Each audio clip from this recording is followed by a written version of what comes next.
किस रामायण के राम शबरी के जूठे बेर खाते हैं? आखिर कहां से आया ये प्रसंग? पांचों रामायणों के लेखक में सिर्फ आदि कवि ऋषि वाल्मीकि को राम के समय का माना जाता है। यह भी एक मान्यता है कि वे राजा राम से मिले भी थे। शेष कवियों ने उनकी कथा को आधार बनाया और अपने समय के समाज की परिस्थितियों के अनुरूप वर्णन किया।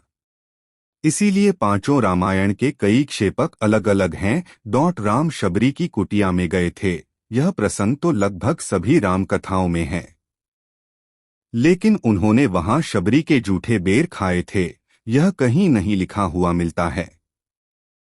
रामकथा को लेकर जितनी भी प्राचीन रामायणें लिखी गई हैं, किसी में शबरी के जूठे बेर खाने का प्रसंग नहीं है। अलबत्ता सब में यह जरूर लिखा है कि राम लक्ष्मण सीता की खोज करते करते शबरी की कुटिया में गए थे। उनकी प्रतीक्षा में व्याकुल शबरी ने उन्हें कंदमूल फल खिलाए थे। इसके बाद शबरी ने उन्हें सुग्रीव के बारे में बताया और फिर चिता में प्रवेश कर गई।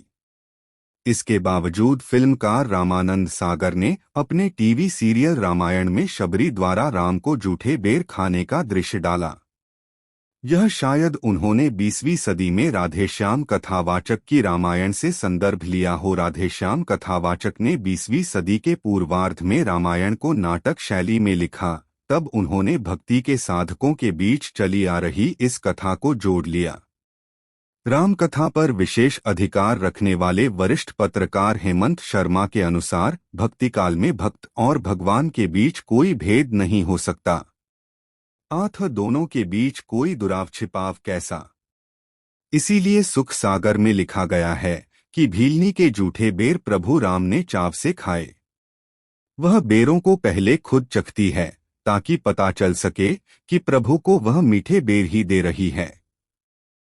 राधेश्याम कथावाचक ने 19वीं सदी के उत्तरार्ध में लिखी गई इस सुख सागर से यह प्रसंग उठाकर लिखते हैं, सुंदर पत्तों के आसान पर अपने प्रभु को बिठलाती है, मेहमानी के कुछ बेरों को डलिया में भर कर लाती है। वे फल शबरी के जूठे थे, यह लिखा हुआ सुख सागर में है। हम भी कहते हैं जो कुछ है वह प्रेम और आदर में है। हिंदी उर्दू मिश्रित खड़ी बोली में रामायण। चूंकि राधेश्याम कथावाचक ने अपनी रामायण को हिंदी उर्दू मिश्रित खड़ी बोली में लिखा है, इसलिए बनारस से लाहौर बंटवारे के पहले का पंजाब तक इसी रामायण के आधार पर रामलीलाएं होती थीं। इस रामायण को संवाद की शैली में लिखा गया है। इसके सारे प्रसंग जनता के बीच रचबस गए। राधेश्याम कथावाचक पारसी थिएटर वाले अंदाज में संवाद लिखते थे, इसलिए रामायण टीवी सीरियल में भी यही प्रसंग आए। इसके अलावा पहले भी रामायण को आधार बनाकर जितनी फिल्में बनी उनमें भी इसी रामायण की संवाद शैली ली गई और प्रसंग भी राधेश्याम कथावाचक ने फिल्मों के लिए भी काम किया था। परंतु इस रामायण में गहराई नहीं थी। इस वजह से जितनी जल्दी यह लोकप्रिय हुई उतनी ही जल्दी इसे भुला भी दिया गया।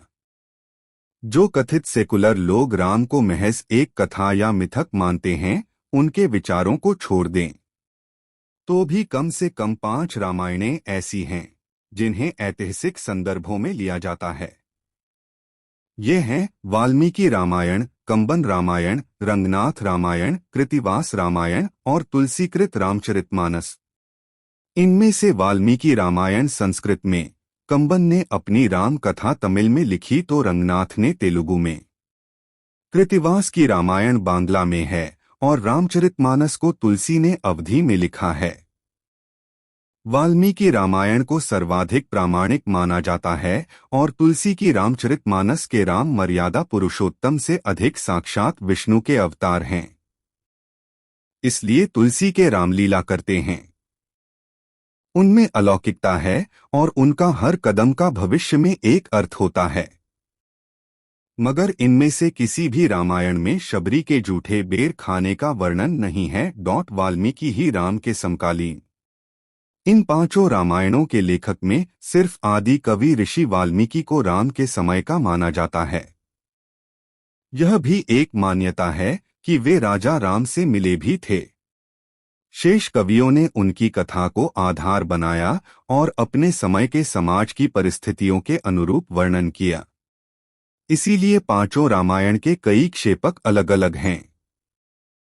इनमें से तुलसीदास 16-17वीं सदी के हैं। वे भक्त कवि थे। सगुण भक्ति शाखा में उनका नाम सबसे ऊपर लिया जाता है। वे सिर्फ अपने आराध्य का गुणगान करने वाले कवि नहीं है, बल्कि तत्कालीन हिंदू समाज की कमजोरी से वे दुखी थे। यह वह समय था जब हिंदू राजाओं का पराभव हो रहा था और मुगल साम्राज्य फैल रहा था। वे महसूस करते थे कि इसकी वजह हिंदुओं का वर्णाश्रम धर्म से हट जाना है। इसलिए वे हर वर्ण की व्यवस्था के अनुरूप समाज चाहते थे। यहाँ ध्यान रखना है कि वर्णाश्रम धर्म के अनुरूप व्यवस्था का मतलब किसी को श्रेष्ठ या किसी को निम्न बताना नहीं है, बल्कि समाज की एक व्यवस्था है जो उसकी हर इकाई को आत्मनिर्भर बनाती है। भारत एक ग्राम आधारित समाज रहा है और ग्राम अपने आप में आत्मनिर्भर भी हर व्यक्ति के काम निर्धारित थे। लेकिन जब यह व्यवस्था बिगड़ी तो समाज का अनुशासन टूट गया। उनके अनुसार हिंदू समाज की टूटन का यह एक बड़ा कारण है। इसलिए भी वे शबरी द्वारा राम को जूठे बेर खिलाने का क्षेपक नहीं गढ़ते। प्रेमपंथ में अधर्म भी धर्म, जबकि उनकी पूर्ववर्ती मीरा यह वर्णन कर चुकी थीं और समकालीन सगुण भक्त कवि सूरदास सूर सागर में यह लिख चुके थे। जाहिर है तुलसीदास भक्त होते हुए भी एक समाज सुधारक अधिक थे। उनके राम एक आदर्श हैं और समाज को अनुशासित रखने वाले नायक भी यही कारण था। वे शबरी प्रसंग का वर्णन उसी तरह करते हैं जैसा कि ऋषि वाल्मीकि ने किया था। प्रेमपंथ में अधर्म भी धर्म है। इसलिए अगर शबरी अपने जूठे बेर राम को खिलाती है तो अधर्म नहीं हुआ। उसके आराध्य राम उसके प्रेमी हैं। मीरा भी कृष्ण को अपना प्रेमी बताती थीं। भक्ति में प्रेमिका या प्रेमी का दर्जा आराध्य से ऊपर है। पद्म पुराण में लिखा है, प्रेमनावशिष्टमुच्छिष्टम भुक्त्वा फलचतुष्टयम् कृता रामेण भक्तानाम शबरी कबरी मणिय। प्रेम पत्तनम अर्थात 4 जूठे फल खाकर राम जी ने शबरी को भक्तों की चूड़ामी बना दी। सूर सागर में सूरदास लिखते हैं, शबरी आश्रम रघुबर आए, अर्घ्यासन दे प्रभु बैठाए। खाटे तजी फल मीठे लाई, जूठे भये सुसहज सुनाई। नामदेव कहते हैं, जूठे फल शबरी के खाए। ऋषस्थान विसराए, मगर मीरा तो प्रेम दीवानी थीं। मीरा लिखती हैं कि भीलनी शबरी कोई रूपवती नहीं थी है, फिर भी राम जी नेह लगाया और दर्शन पाते ही सीधे बैकुंठ चली गई। अच्छे मीठे